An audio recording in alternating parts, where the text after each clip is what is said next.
সংকোচে জানাই আজ, একবার মুগ্ধ হতে চাই। তাকিয়েছি দূর থেকে, এতদিন প্রকাশ্যে বলিনি। এত সাহস ছিল না কোনো ঝর্ণা জলে লুণ্ঠিত হবার। আজ দেখি অবগাহনের কাল পেরিয়ে চলেছি দিনে দিনে। জানি পুরুষের কাছে দস্যুতাই প্রত্যাশা করেছ।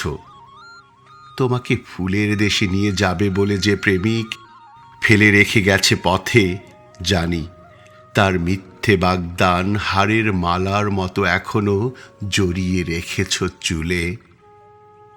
আজ যদি বলি সেই মালার কঙ্কাল গ্রন্থি আমি ছিন্ন করবার জন্য অধিকার চাইতে এসেছি, যদি বলি আমি সে পুরুষ দেখো যার জন্য তুমি এত কাল অক্ষত রেখেছ এই রোমাঞ্চিত যমুনা তোমার।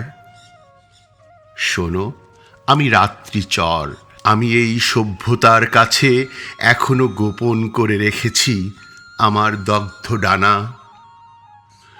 সমস্ত যৌবন ধরে ব্যাধি ঘোর কাটেনি আমার।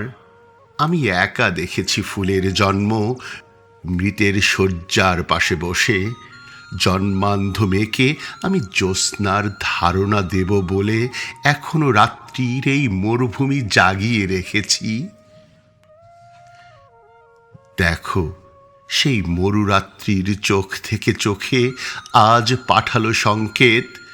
যদি বুঝে থাকো তবে একবার মুগ্ধ করো বধির কবিকে।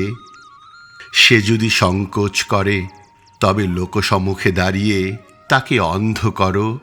তার দগ্ধ চোখে ঢেলে দাও অসমাপ্ত চুম্বন তোমার। পৃথিবী দেখুক এই তীব্র সূর্যের সামনে তুমি সভ্য পথচারীদের আগুনে স্তম্ভিত করে রেখে উন্মাদ কবির সঙ্গে স্নান করছো প্রকাশ্য ঝর্ণায়।